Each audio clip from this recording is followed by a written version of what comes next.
I'm going to start with AirDrop, and Anne's going to pick up with Handoff.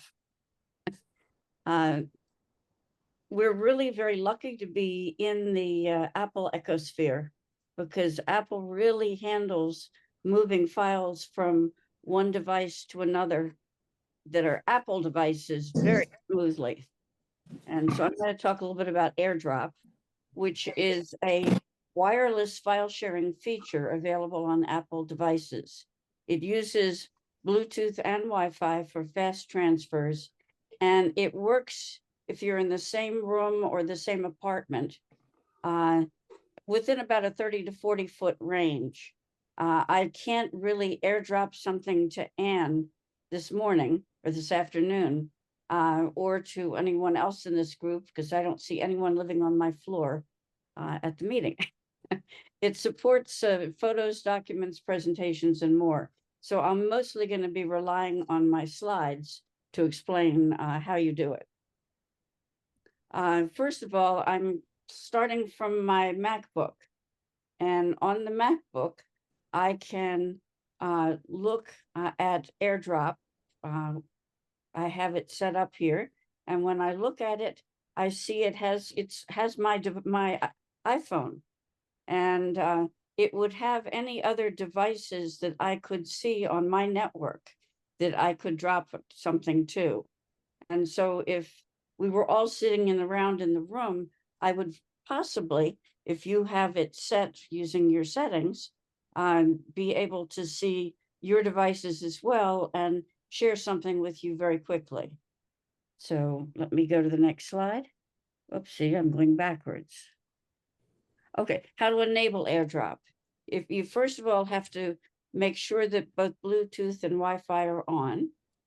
And let me minimize that. On an iPhone or iPad, you open Control Center, you tap AirDrop, and you choose contacts only. I will try to show that on the screenshots coming up here. See, here is when I do the pull down from the top right of my phone, I get this Control Center screen. And when you look here at the blue, I guess it's an AirDrop icon that they have here, you see in the blue here, the Wi-Fi symbol, display and brightness is below that, a little Wi-Fi button, but then the AirDrop button is larger right under connectivity. And that's what you click on to make sure that that is in your AirDrop set of icon. It's in your control center. If you don't see it there, this is where you would go to get it.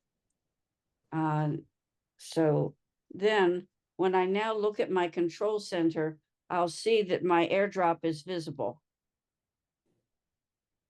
And so if I want to pick on specific contacts from there, I can decide I'm going to share only with somebody who's already in my contacts, or if I'm in a group of people, I can share with everyone. And I really like the fact that Apple has it already limited to everyone within 10 minutes. If you put on nearby share on a Windows computer, you have to remember to go turn it off. But this one is on for 10 minutes. So if I have, this is showing an AirDrop complete where I have received a video.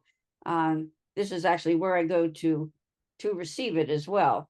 I will click on something to accept an AirDrop from someone else, and then I'll see that I've received it, and then I can open the item.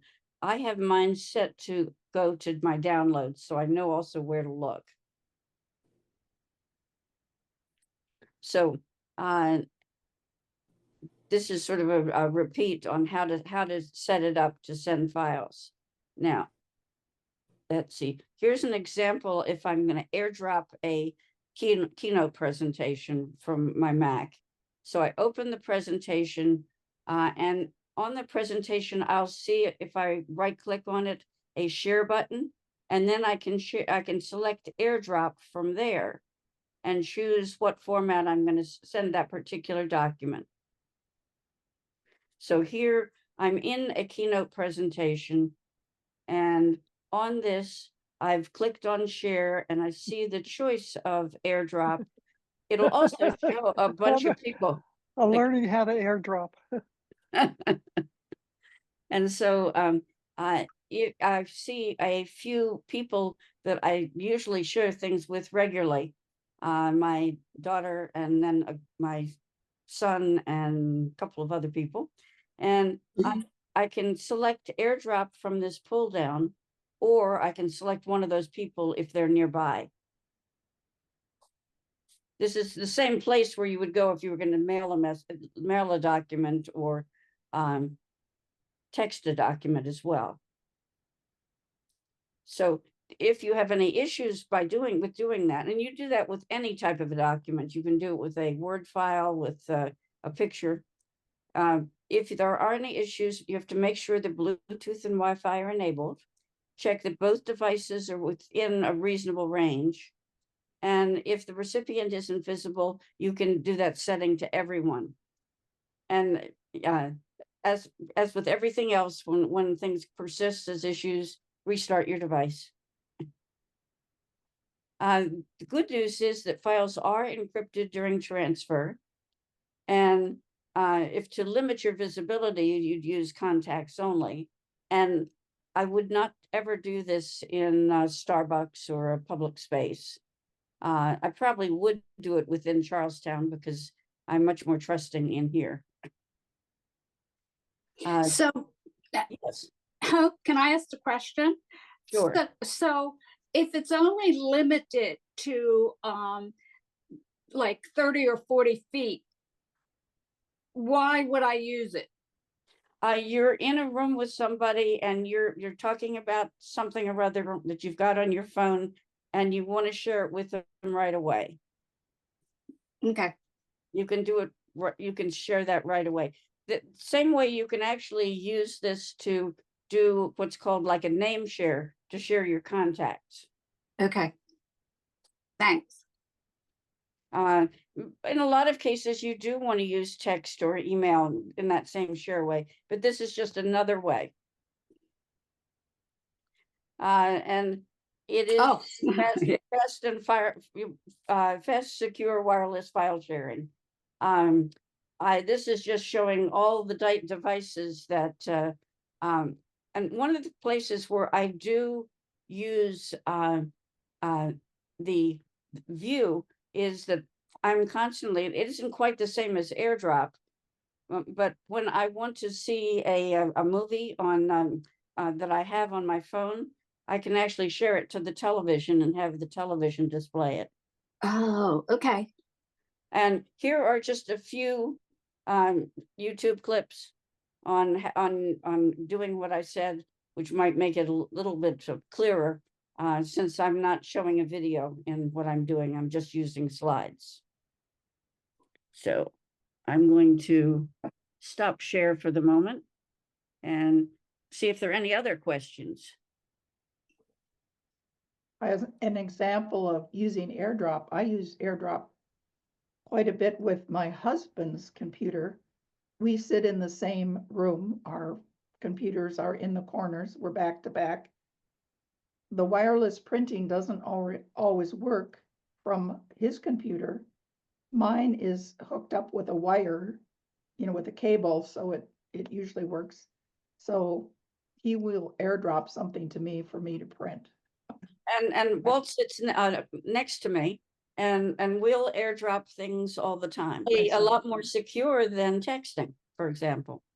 If I'm working with my daughter on a project and we're in the same room, this is another time that I'd use AirDrop. So, but it's usually somebody who's nearby. Up. Now, handoff allows you to move from your phone to your iPad or to your Mac and pick up the same task or the same app that you're using. And I want to point out that this image, which I think looks pretty good, was generated using the new ChatGPT image generator. And that is available. You can use it for free, but you only get 3 different tries before you have to wait for the next day. So if you have an interest in that, we will talk about AI next month. That's next month. Yeah, but just to let you know the possibilities with image generation. Wow. I thought it was kind of cool. So for instance, if you wanted to start an email on your iPhone, let's say you're out and about, you don't have time to finish it, but you then turn on your iPad when you get home and you can open that up on your iPad, do some more editing. And if you don't finish that, you can end up going to your Mac and sending it from there. And that's the handoff feature. And I'll go into some detail here. Now you do have to have, 10.10 or later. So right now, the latest OS is really 15.4. And I would urge you to do that upgrade. There was a notice that just came out on the 16th, which was yesterday, saying there's some new security updates. So if you're running 15, I would suggest you update that on your Mac. So it's really 15.4 right now. And you do need iOS 8 or later. And I think most of the folks here are running later systems. And it does also work on the iPad. You do need Bluetooth, and you do have to be using the same iCloud account and on the same network. And I think most of us are in that situation. Now, to enable handoff, I do have some slides that will actually show you. It's a little different on the iPhone and the iPad. You go to settings, general, and you go to AirPlay and continuity on the iPhone, but on the Mac, you go to AirDrop and Handoff. And here are illustration screenshots of how that would work. So if you're on the Mac, you would go to System Settings, to General, and you can see AirDrop and Handoff in the circle. And then the arrow, it's up on the top of the page. And it's the same area where Hope talked about, where you would enable contacts only or everyone. And it might be easy to miss. So it's the first item on the top of the page. Now on the iPhone, again, it's under General, and it's AirPlay and continuity. And you'll see it's the third item down. You have to have handoff turned on. Now, some of the benefits is that you can start on one device and end up on the other device. It's very nice if you're use your iPad, in the evening, sitting in your recliner, and you can pick up something that you worked on your Mac or your phone. It does reduce time. It also you can collaborate with it, and it's just convenient. And again, it's that Apple ecosystem that everything works together. Now, if you're working on your Mac and you want to hand something off to your iPhone, for example, you're going to see a little icon on the bottom of your page. And let me see if that shows up. So for instance, if you handed off something, let's say you had Pages open on your Mac or Safari, here's the example from Safari, and you picked up your phone, this is what you're going to see on your phone. And to access that, notice you use your app switcher, which is how you switch from one software to another, from one app to another. So if you swipe up from the bottom to access your app switcher, you're going to see that little window down on the bottom. And if you tap that, you're going to pick up your Safari, the tab you were in on your Mac. Now on the device, The handoff button is going to open the document that you were using on your other device. So if you are using an older iPhone that has a home button, you double click the home button. Otherwise, you swipe up from the bottom to get that app switcher. Now, if you're handing off from the iPhone to the Mac, you do have to be somewhat close together. I mean, you can't be in the parking lot, for example. So you are going to just click on the icon on your other device. So if I'm on my phone on Safari and I decide I want to go to my Mac and look at it on a bigger screen, when I get to my screen on my Mac, I am going to see on the dock, if you have the dock on the bottom, you're going to see Safari icon with a little image of your phone. That means you are handing it off from your phone, and now I can open up Safari and I'll pick up that same website. And that's what it'll look like on your Mac if you're handing off from your phone. Any questions about that? Because they're in different places. Does everybody have their dock on the bottom of your screen if you're using a Mac? Yes, Okay. Otherwise, you will see the icon. If you have it on the side, you'll see it on the bottom of the dock if you have your dock on the side.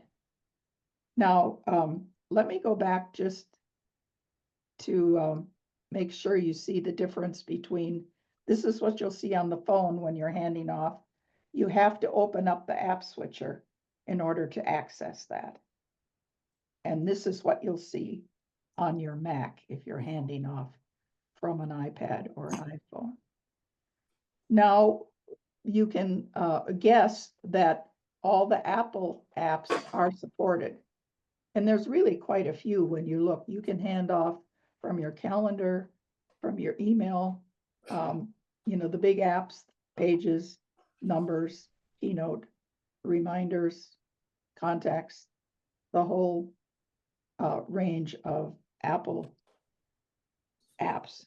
Now, they will also support, the handoff will support a lot of third-party apps, not all, but many. And here's a list of some of the ones. I have had used things. I've used IA Writer, I don't anymore. So there's quite a few, but not all. Airbnb app, surprisingly. The New York Times, Wall Street Journal. That's handy if you're, you know, halfway through an article on your phone while you're waiting for the shuttle, you can pick it up on your iPad, which is easier to read when you get home. And one genealogy app that I discovered. interesting. Didn't know that. Yeah. Now, troubleshooting, if the devices aren't visible, you have to make sure your Wi-Fi is and Bluetooth are enabled. I think most of us keep those on 24/7. And sometimes you have to make sure if it's not working, make sure you're both signed into the iCloud, and you have to be fairly close together. I've had handoff work from one room to another here in the apartment. Now, again, I've added some links for resources, which when this comes out as a PDF, you should be able to click on those and check it out. So that's the story on AirDrop and Handoff.